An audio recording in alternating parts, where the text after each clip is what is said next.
Senhor, mais uma vez nos colocamos diante, Senhor, do trono da graça, esperando receber, ó Pai, na certeza de que vamos receber de Ti, Senhor Deus, o alimento, Senhor Deus, necessário para a nossa edificação.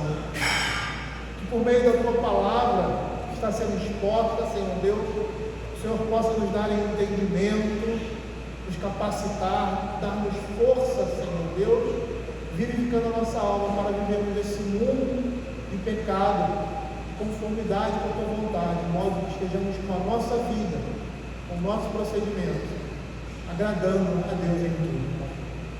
Fica, Senhor, com o Teu povo, Senhor Deus, fala ao coração da Tua igreja por meio da Tua palavra, Senhor. Nos capacita, Senhor, nos dá uma capacidade que vem do trono da graça de Deus, para que, por meio do Teu Espírito Santo, possamos falar ao coração da Tua igreja. É o que nós pedimos, em nome de Jesus. Queridos, vamos abrir a palavra do Senhor em Marcos, capítulo 6, versos 14 a 29. Marcos, capítulo 6, 14 a 29.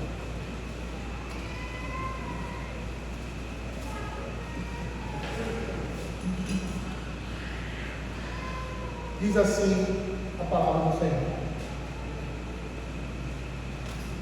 Chegou isto aos ouvidos do rei Herodes, porque o nome de Jesus estava se tornando notório, e alguns diziam: João Batista ressuscitou dentre os mortos e por isso lhe operam forças miraculosas.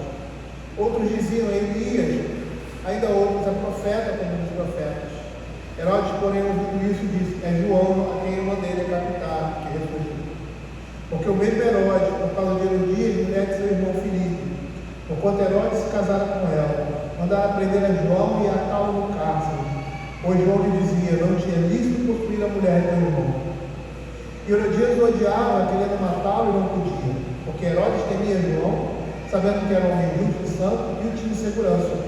E quando o ouvia, ficava perplexo, escutando-o de boa mente. E chegando um dia favorável, que Herodes, no seu aniversário natalício, deram um banquete aos seus dignatários, aos oficiais militares e aos principais da Galiléia, entrou a filha de Herodias, dançando agradou Herodes e aos seus convívios. Então disse o rei a jovem: Pede-me o que quiseres, eu te darei. E jurou-lhe: Se pedires mesmo que seja metade do meu reino, eu te darei. Saindo ela, perguntou a sua mãe: Que pedirei? Esta respondeu: A cabeça de João Batista. No mesmo instante, voltando apressadamente para junto do rei, disse: Quero que sem demora me deixe um prato a cabeça de João Batista. Entristeceu-se profundamente o rei, mas por causa do juramento dos que estavam com ele à mesa, não lhe quis negar. E enviando logo o executor, mandou que lhe trouxesse a cabeça de João. Ele foi e o decapitou no cárcere. E trazendo a cabeça num prato, a entregou à jovem, e esta por sua vez a sua mãe. Os discípulos de João, mal que souberam disso, vieram, levaram no corpo e depositaram no corpo. Queridos, eu me sinto muitas vezes incapacitado, e não é modesto, às vezes transmitir tudo que o texto da Escritura tem a nos dizer. E às vezes nós nos embolamos diante de tantas coisas, diante da grandiosidade que é o texto bíblico e daquilo que ele quer nos dizer. Espero que o meu desejo é que não só essa pregação, mas como todas as outras que são feitas aqui, de cima desse púlpito, possa alcançar o coração da igreja, que Deus possa usá-la para trazer ao coração de cada um a devida edificação, o devido temor, principalmente o devido conhecimento a respeito de quem é aquele que é o Senhor das nossas almas. O martírio aqui de João Batista, ele é posto entre o envio dos 12 e o seu retorno. Então perceba aqui no capítulo 6, que nós fizemos essa exposição do verso 7 ao verso 13, nós temos aqui o Senhor enviando os 12 discípulos, e aí há uma parada e começa uma parada na história desse envio. E por que nós dizemos que é uma parada? porque o verso 14, apesar de estar se relacionando ao que havia sido dito anteriormente, quando diz assim, chegou aos ouvidos do rei Herodes, aquilo que Jesus e seus discípulos estavam fazendo. Mas quando nós olhamos o verso 30, desse mesmo capítulo, voltaram os apóstolos à presença de Jesus, eles relataram tudo quanto havia feito e ensinado. Nós percebemos claramente que a história foi quebrada aí, para ser inserida a história e o relato de Herodes.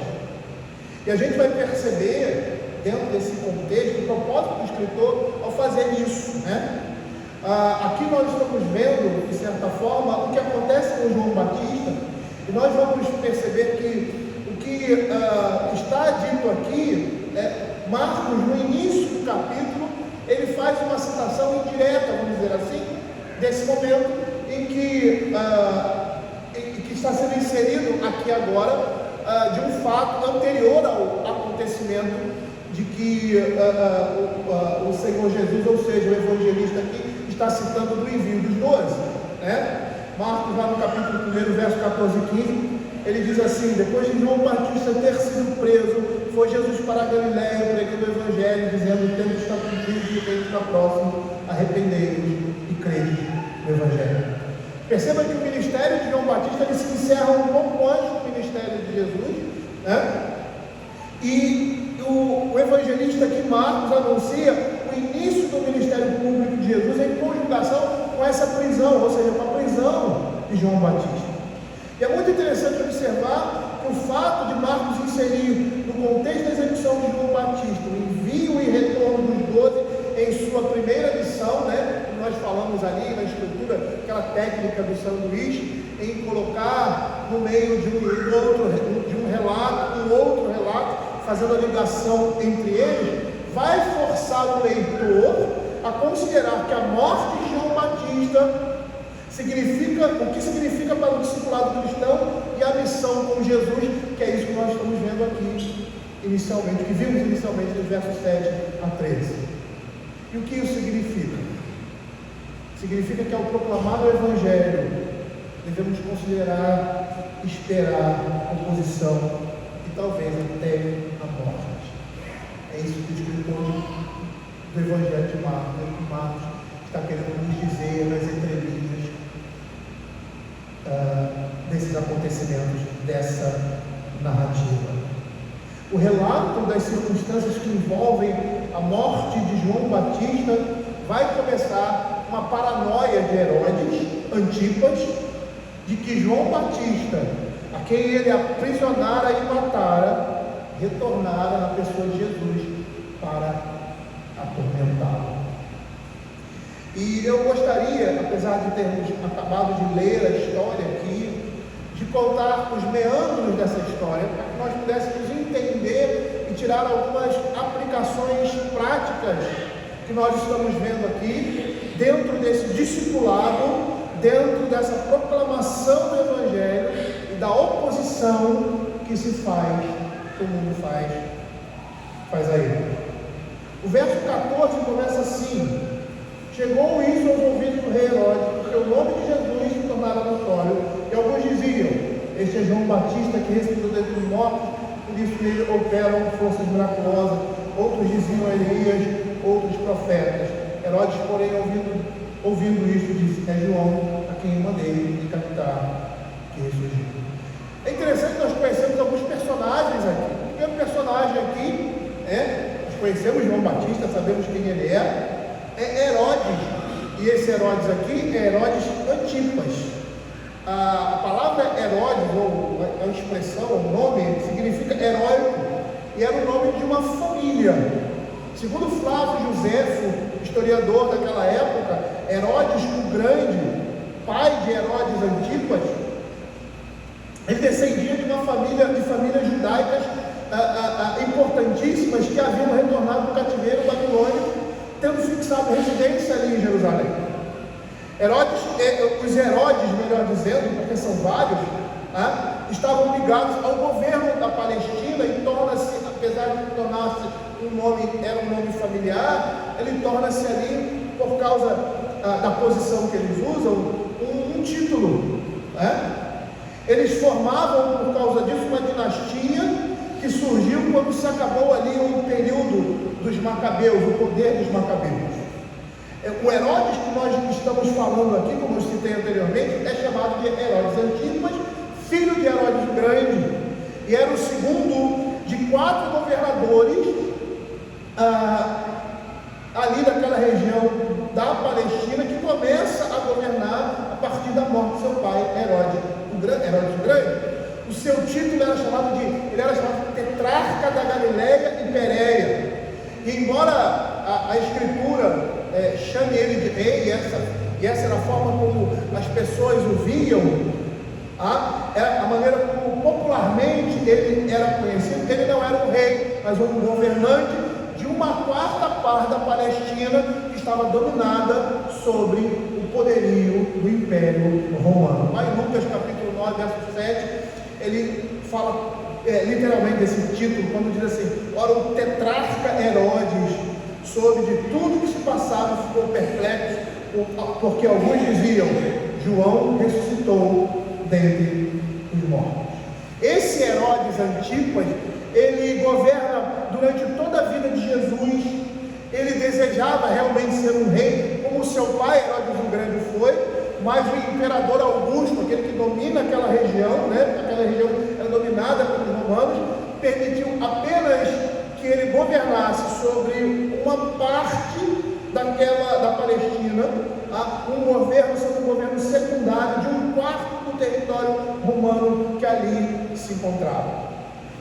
Os versos 14 a 16 são muito interessantes, porque aqui nós estamos vendo um resumo de como o Senhor Jesus era visto por aquelas pessoas daquela época.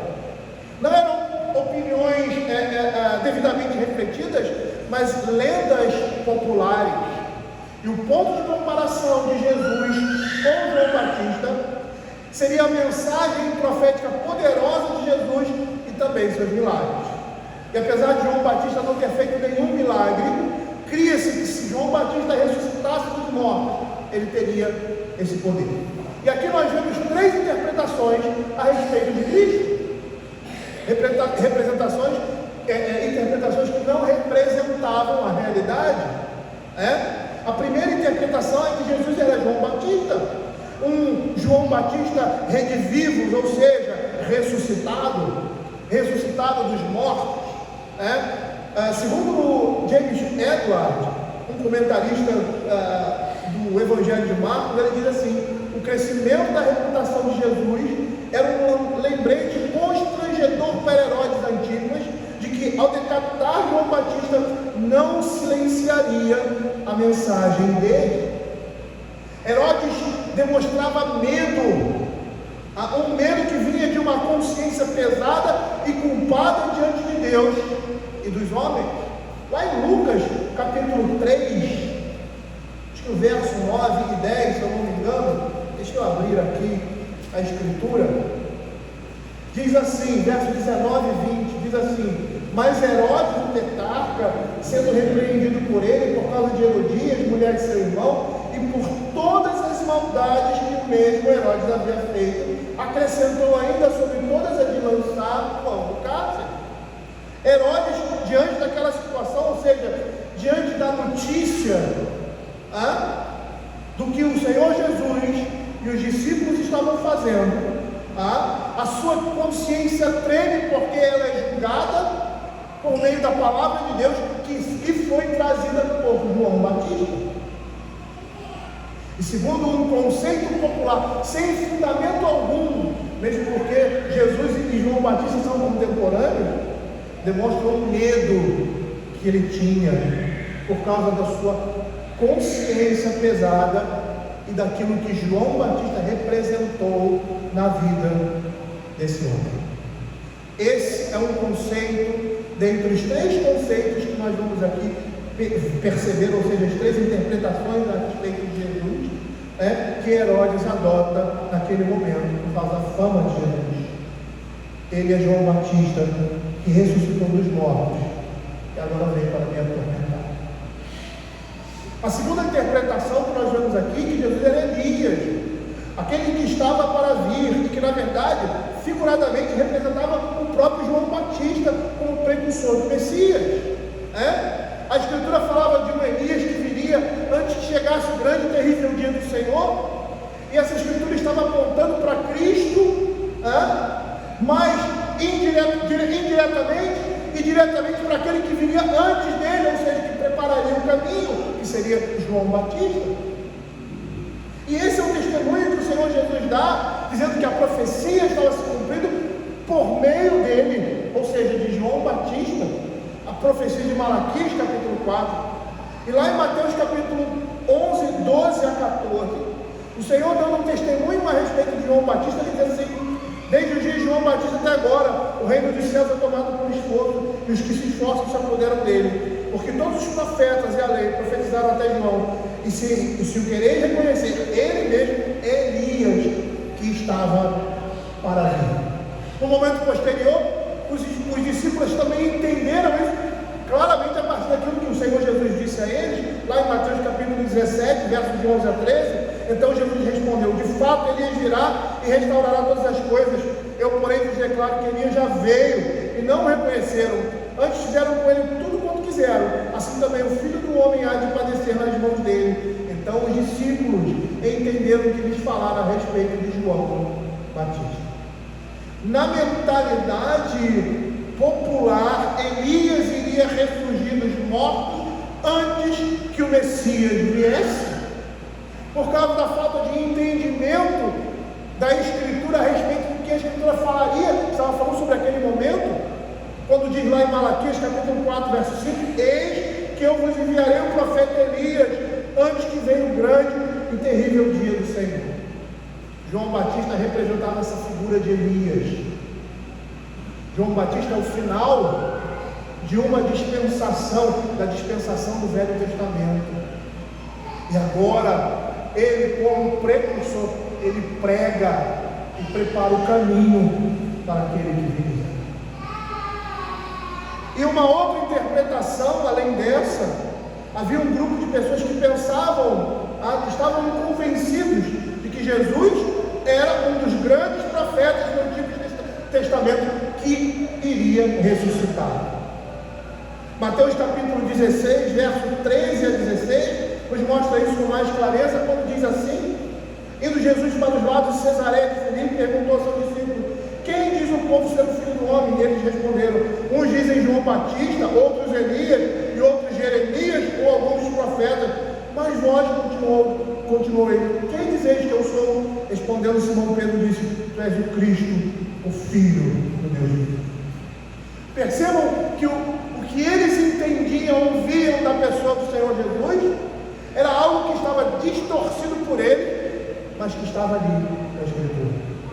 Eles distorceram, eles não compreenderam as profecias, o que a Escritura estava falando. E popularmente, vamos dizer assim, no nosso contexto, num ambiente evangélico, eles tinham essas três percepções a respeito de Cristo. E Herodes, que era judeu, acreditava que Jesus era João Batista ressuscitado. James Edward, ele faz um comentário muito interessante a respeito disso. Ele diz assim: a avaliação apaixonada que fazem de Jesus no verso 15 nos lembra que ter uma alta opinião de Jesus não é o mesmo que ter fé. Achar que Jesus é Elias ou um dos profetas, ou ainda como vemos hoje, a mais sublime pessoa que já viveu, ou o mais elevado exemplo moral da humanidade, não necessariamente aproxima a pessoa nem um passo da fé. Na realidade, pode ser um perigo mais grave para a fé, pois é mais fácil se contentar com uma opinião nobre errada do que com uma opinião inferior errada. Matt Henry, indo nessa mesma perspectiva, ele diz assim: onde há uma fé ociosa, normalmente existe uma fantasia em ação. O povo dizia: é um profeta ressuscitado dos mortos. Herodes dizia: é João Batista ressuscitado dos mortos. Com isso, parece que a ressurreição de um profeta para realizar maravilhas era algo esperado, que não era considerado nem impossível nem improvável. E então se suspeitava muito disso, em embora não fosse verdade. Mas, posteriormente, quando era verdade, e dizia a respeito de Jesus Cristo, e era uma verdade inegavelmente evidenciada, ou seja, a ressurreição dele, ainda assim foi obstinadamente negada. Aqueles que mais voluntariamente deixam de crer na verdade, normalmente, são os que mais acreditam nos enganos e nas fantasias. E Herodes era um deles. O verso 27 aqui mostra essa retrospectiva que expande aquele breve comentário que Marcos faz lá no início do seu evangelho, no verso 14, sobre a prisão de João Batista, ao informar como e por que Herodes tinha mandado prender e posteriormente matar João. O verso 17 diz assim: porque o mesmo Herodes, por causa de Herodias, mulher de seu irmão Filipe, porquanto Herodes se casara com ela, mandara prender a João e atá-lo no cárcere. Quem é Herodias? É muito interessante que na cultura romana, apesar de eles serem judeus, na cultura romana, as mulheres recebiam os nomes dos seus pais ou de seus esposos. Então você tem Júlia, de Július, e assim sucessivamente. Nós estamos lembrando de outros nomes romanos de mulheres, mas o comportamento cultural era que a mulher recebia o nome do pai e posteriormente do marido. Herodias aqui, como o texto mesmo diz, era da família de Herodes. Quem era Herodias? Nós vimos quem é Herodes. Na trama você tem duas pessoas extremamente importantes aqui para que a morte de João Batista se evidenciasse, e essas duas pessoas que tinham poder ou estão nesse conflito, vamos dizer assim, Herodes e Herodias. Herodias era filha de Berenice e de Aristóbulo IV, filho de Herodes o Grande, ou seja, Herodes o Grande foi casado com várias mulheres, teve várias esposas. Herodes o Grande era pai de Herodes Antipas. Então, Herodias, dentro dessa complexidade familiar, era sobrinha de Herodes Antipas.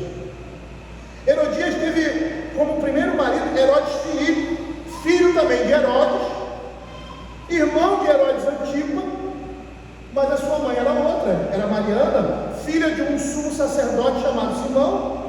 Herodias e Herodes Filipe, que era o seu esposo, tiveram uma filha, o nome dela não aparece aqui, mas Flávio Josefo, historiador judeu, diz que o nome dela era Salomé.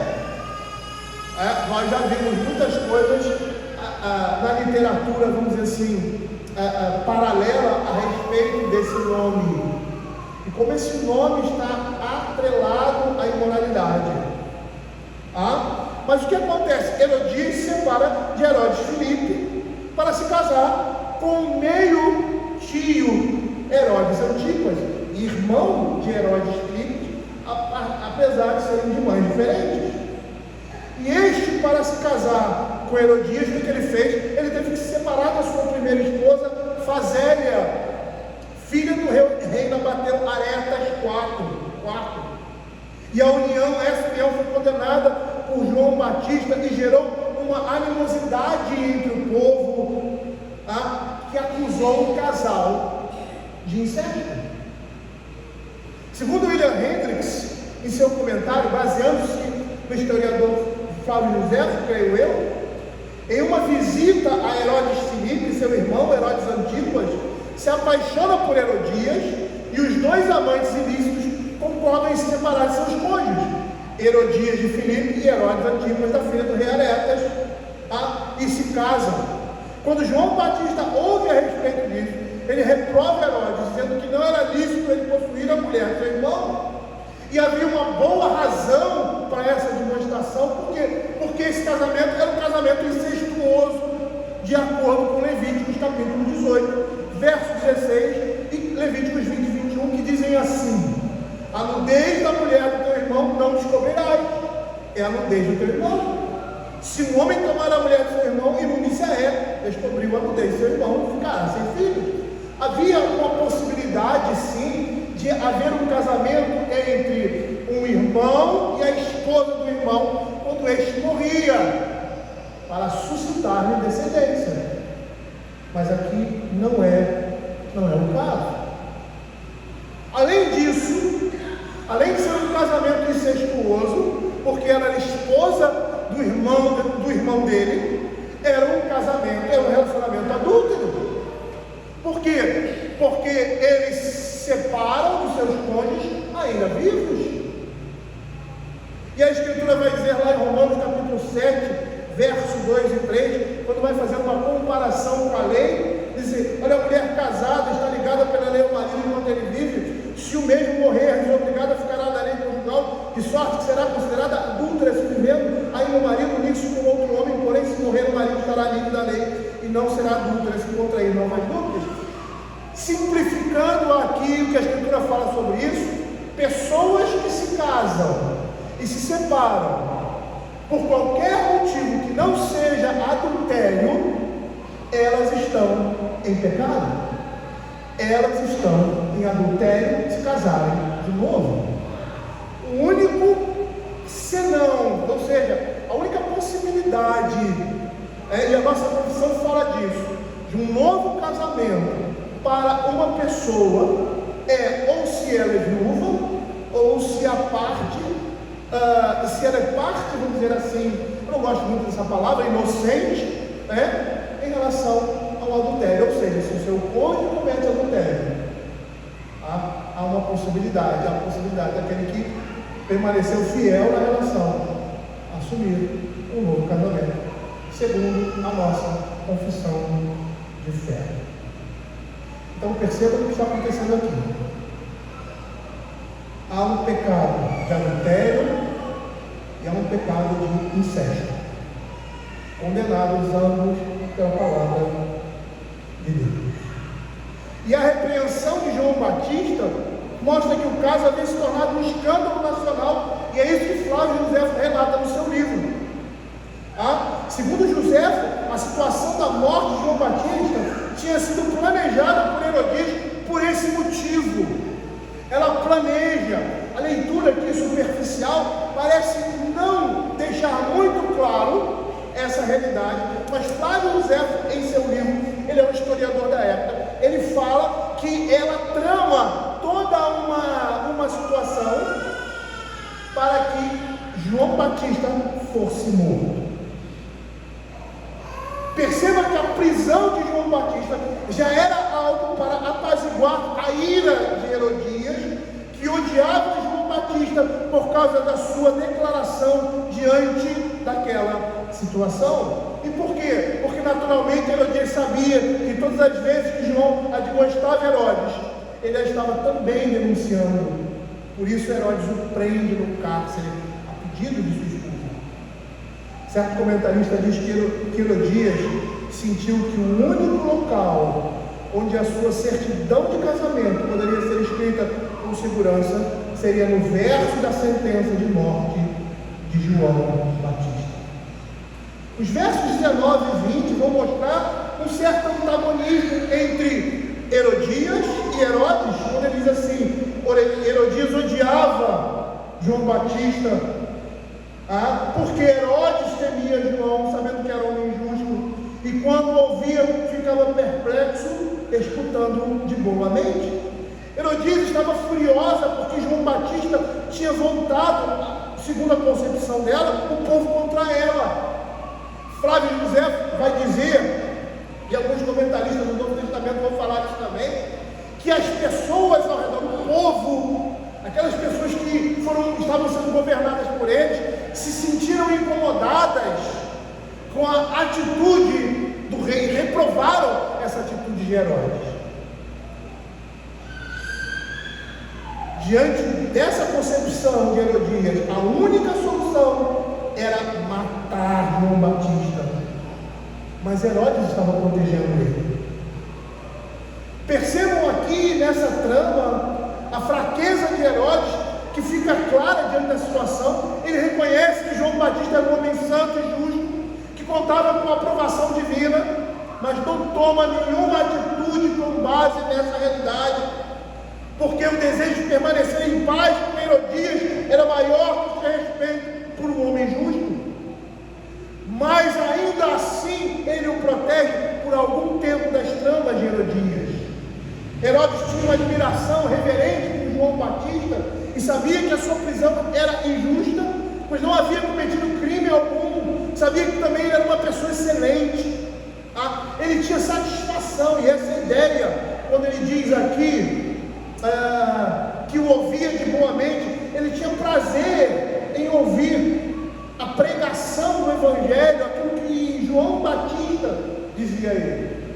Matthew Henry faz um comentário, que é um comentário que eu acho que é uma interpretação dele, que provavelmente é uma interpretação, vamos dizer assim, provável, que muitas coisas que João Batista admoestava e exortava Herodes, ele se resignava, ou seja, ele seguia a orientação de João. William Henry diz que seria, no caso de Herodes ali, ele teria uma admiração como resultado talvez do contraste evidente da sua corte, daqueles que o bajulavam, que o cercavam, enquanto que João não era assim. Pelo contrário, com a sua grande eloquência, pelo poder de Deus e suas palavras, ele leva o rei a ouvi-lo com prazer. Herodes sabia muito bem que havia pecado ao desprezar a sua própria esposa e roubado a esposa do seu próprio irmão, casando-se com ela. Em suma, Herodes sabia que estava reprimindo a voz da sua consciência, ou seja, a voz de Deus em sua consciência, ao prender João no cárcere e posteriormente executá-lo. E como resultado de tudo isso, ele estava grandemente perplexo e terrivelmente perturbado. Isso fica claro no verso 16, quando diz assim: Herodes, porém, ouvindo, disse: é João a quem eu mandei decapitar, que ressurgiu.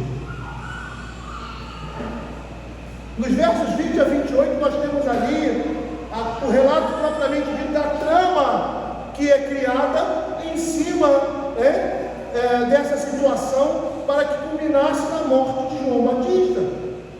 E é interessante ressaltar, o texto aqui ele não deixa muito claro, mas o historiador Joséfo, falando, aquele livro dos Hebreus, que conta a história dos hebreus, dos judeus, ele diz que a intenção de Herodias e o seu propósito era tramar contra a vida de João Batista, extinguir a voz que atormentava a sua consciência. E aqui nós temos, nos versos 21 a 28, esse relato propriamente dito da trama que leva João Batista à morte. Uma oportunidade surge para Herodias, e é isso que o verso 21 vai nos dar a entender, e chegando um dia favorável a quê? A criar-se uma situação em que João Batista torna-se aqui um alvo. Vamos escalar João Batista. Essa oportunidade surge para Herodias na suntuosa comemoração festiva do aniversário de Herodes. E como todos os governantes romanos, Herodes gostava de festas extravagantes, e a lista de convidados era muito grande, e era muito ilustre. O alto escalão do governo e da classe alta da Galileia estavam presentes ali, os líderes mais importantes, os comandantes militares, as principais personalidades. É interessante como a presença desses homens vai fazer diferença na narrativa. O silêncio deles, a presença deles, que é uma presença silenciosa, é extremamente importante para o desfecho que vai se dar no final.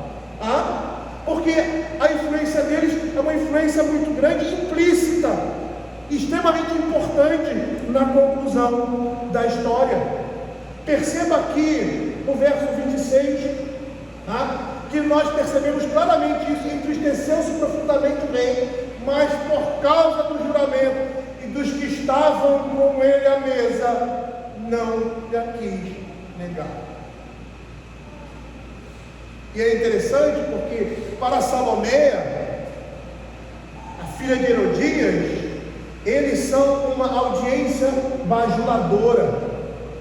Para Herodias, a influência necessária para forçar a mão trêmula e oscilante de Herodes Antipas a cumprir os seus propósitos, e para o próprio Herodes, a coligação de poder diante da qual toda aliança tem que ser sacrificada. E aí você vê o que acontece, verso 22, Herodias entra e dança e agrada não somente Herodes, mas os seus convidados. E nós só podemos imaginar que tipo de dança era essa, né? Que agrada Herodes, que faz com que ele prometa qualquer coisa que Salomé pedisse. Quando ele fala até metade do seu reino, não é que ele desce, eu acho que é uma hipérbole, ou uma expressão de o que você quiser, eu dou. Pode pedir.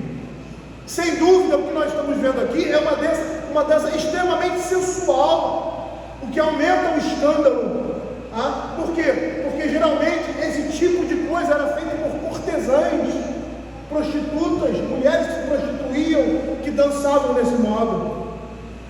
Salomé deveria ser uma menina em torno de 14 anos, isso relata Flávio Josefo. Ela encanta Herodes de modo inusitado, que ele se sentiu honrado de a princesa estar oferecendo aquele tipo de dança a ele. E aí, numa decisão impetuosa, provavelmente já embriagado, ou seja, já tomado vinho, que essas festas eram regadas à bebida, e esses homens se perdiam, extrapolavam os limites. Herodes vai muito além do costume, que era recompensar artistas que agradavam os convivas em festas como essa, se comprometendo em juramento. E aí a promessa de Herodes desmascar uma trama que estava sendo já perpetrada por Herodias, da mesma forma que Amã fez com Mordecai. O verso 24 vai nos dizer que aquela jovem vai correr à sua mãe. Então havia aí já algo preparado, para que essas coisas acontecessem. E embora a nossa leitura possa parecer ali um pedido impulsivo, o enredo da narrativa em que Herodias trama a morte de João torna-se agora mais provável com esse pedido, como se fosse um plano desde o início. E a trama se desenvolve de tal forma como se Herodias não somente houvesse planejado cada detalhe, mas também mexido os pauzinhos para executar aquilo que ela desejava. Perceba o que acontece aqui. Salomé vai à sua mãe, e sua mãe diz: você vai pedir isso aí. Ela retorna à presença do rei, e surpreendentemente ela ultrapassa até mesmo a sua mãe em sua imaginação imprudente e cruel ao pedir a cabeça de João Batista em um prato. E ela queria que ele trouxesse, que ele fosse trazido naquele momento, sem demora. Para quê? Para não haver nenhuma chance de ele escapar. Ela pede para que ele seja decapitado. Herodias pede para que ele seja decapitado.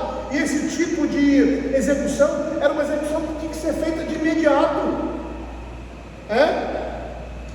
Mas não só por isso que ela queria calá-lo imediatamente, mas para que também o rei não escapasse da armadilha na qual ele foi preso, de perceber que o que ele estava permitindo ali ia além daquilo que ele poderia fazer. Perceba aí a sordidez de Herodias, pedindo um tipo de sacrifício, vamos dizer assim, de condenação que fosse imediata, porque ela queria calar qualquer oposição com a morte imediata dele. E aí percebam que o homem injusto no palácio foi sacrificado por um capricho pagão. Apresentar a cabeça de João Batista num prato, como se fosse uma iguaria na festa, demonstra um estado lamentável de depravação daquelas pessoas, corte de Herodes. E é a partir desse momento que Herodes passa a ser símbolo perpétuo de perversidade e de comedimento. James Edwards faz o seguinte comentário: Aquele que Jesus chama de o maior homem nascido de mulher é sacrificado por uma aposta em uma reunião social.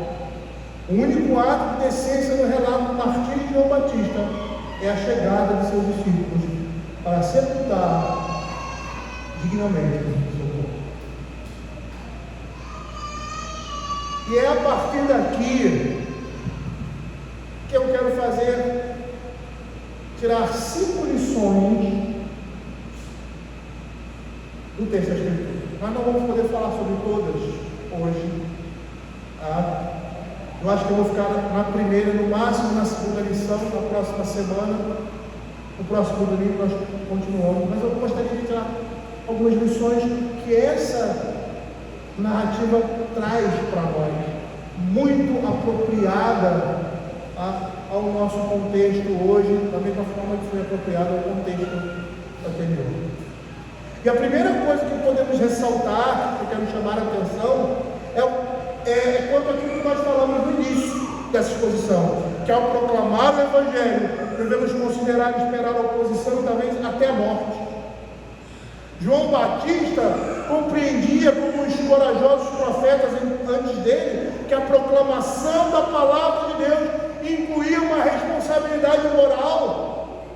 Ele mostra ser um profeta sem preço, cujo chamado estrondoso expunha a injustiça em todas as situações.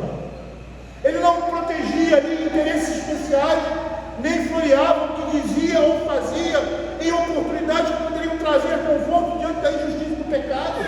Ele era um homem de coragem, uma coragem custosa, e ao agir desse modo, ele se arrisca ao fim trágico. Mas sabe o que ele demonstra? É a mesma coisa que nós devemos demonstrar. Ele demonstrou não temer homens, mas somente a Deus.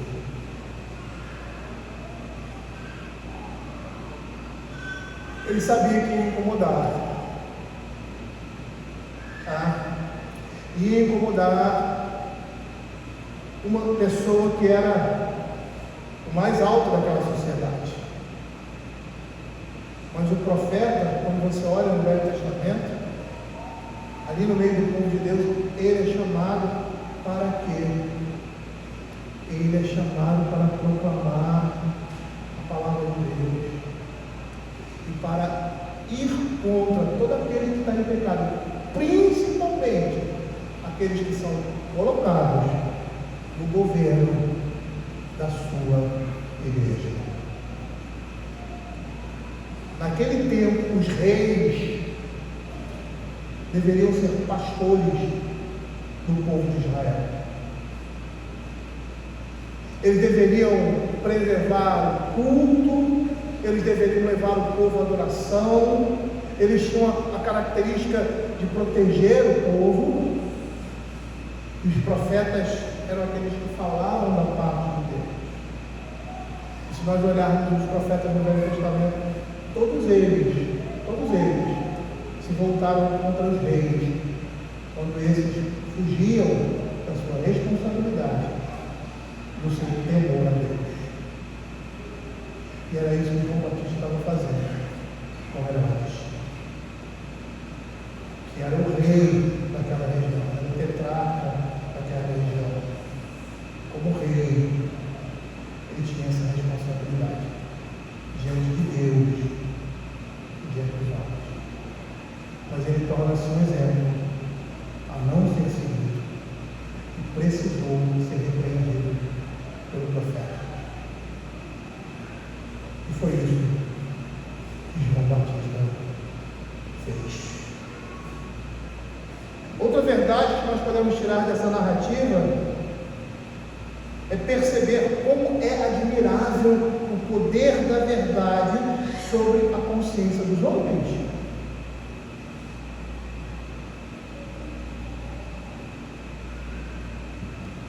Eu me esqueci o nome dele agora,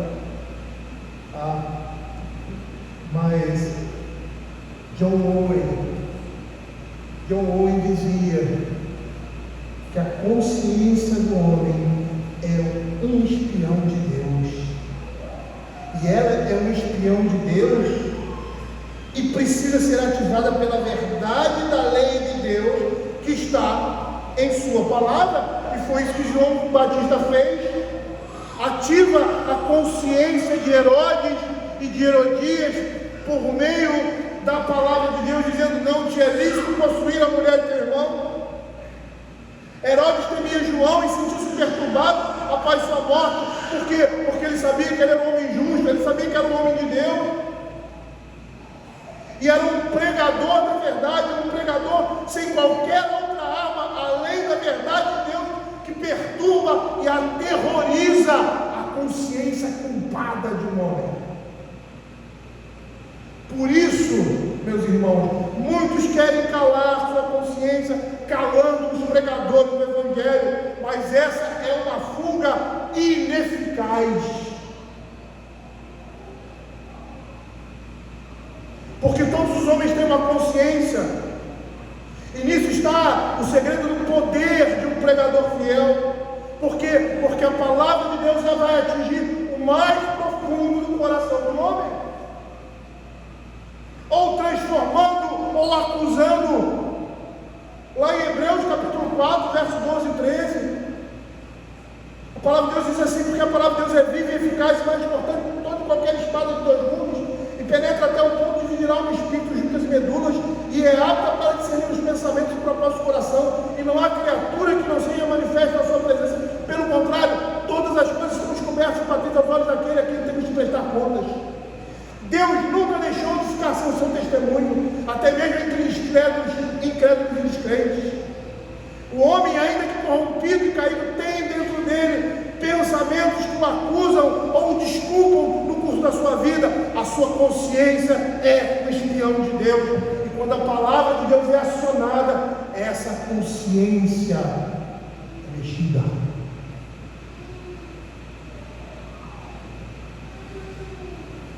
Romanos capítulo 2, verso 14 e 15 vai dizer assim: e quando os gentios que não têm lei procedem de natureza com a lei, mostram que essa lei está gravada em si mesmo. E ele diz, verso 15, eles mostram a norma da lei gravada no seu coração, testemunhando-lhes também a consciência dos seus pensamentos, mutuamente acusando-se ou defendendo-se.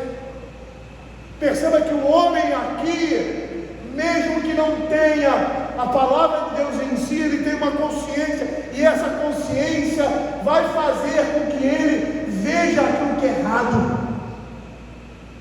e sinta o peso do seu pecado. É por isso que muitas pessoas que não conhecem o Evangelho, da graça de Deus, tiram a sua própria vida, porque vivem vidas pecaminosas, vivem vidas em pecado, e a sua própria natureza pecaminosa a condena por causa desse espião de Deus que existe na alma do homem. E esses pensamentos, eles podem deixar monarcas como Herodes, totalmente perturbados e temerosos. Matthew Henry diz que uma consciência culpada não precisa de acusador, nem de torturador, exceto ela mesma. Uma pessoa pode ser assombrada por fantasmas e pensamentos horríveis, assim como pelos horrores de uma consciência acusadora. Portanto, aqueles que desejam manter uma paz imperturbável, diz Matthew Henry, devem manter uma consciência sem ofensa. E aí, olhando para o lado daqueles que pregam, os pregadores e mestres, que pregam fielmente a palavra de Deus, eles devem ficar tranquilos. Por quê? Porque o trabalho deles não será em vão. A Escritura vai dizer, lá em Isaías capítulo 55, que assim como desce a chuva e a neve dos céus, e para lá não tornam sem que primeiro regue a terra e a fecunde e a faça brotar, assim é a palavra que sai da boca do Senhor. Ela vai fazer aquilo que o Senhor determinou e prosperará naquilo que Ele estabeleceu. E Paulo, lá em 2 Coríntios capítulo 2, verso 14 e 16, ele vai falar dessa mesma realidade, dizendo que o Evangelho, eles, pregadores do Evangelho, são aqueles que trazem a fragrância de Cristo, a fragrância do seu conhecimento, o cheiro do seu conhecimento.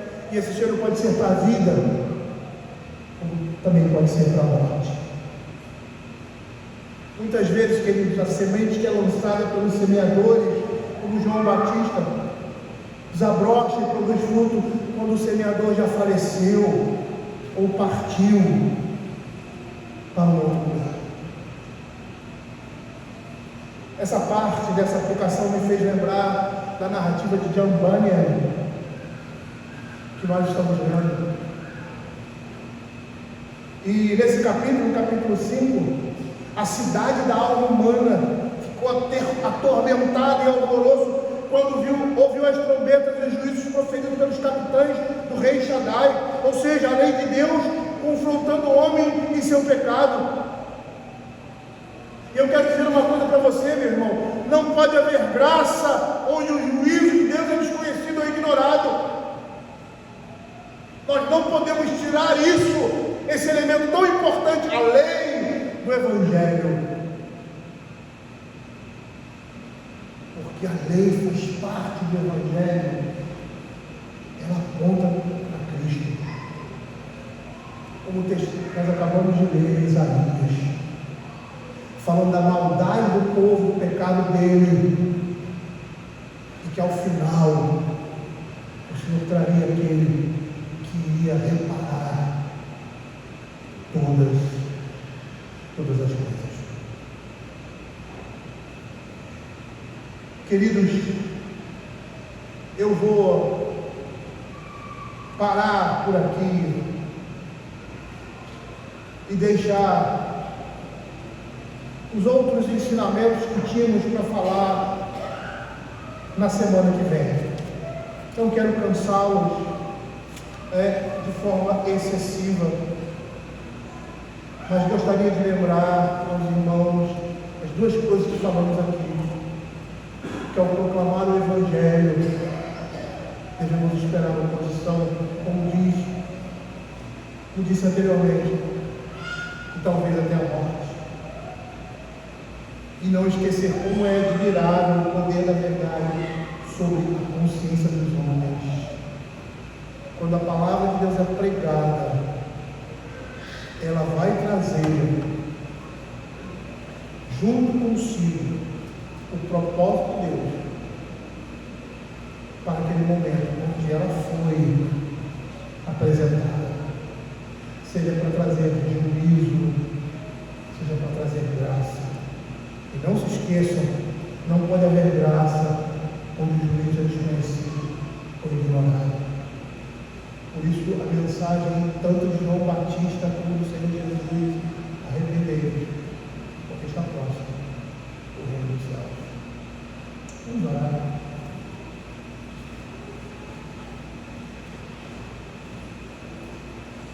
Senhor Deus Pai Todo-Poderoso, queremos, ó Senhor, te pedir que esteja falando ao nosso coração através da Tua palavra, que o Senhor esteja, Senhor Deus, nos edificando, nos admoestando, estimulando, Senhor Deus, estimulando-nos, ó Pai.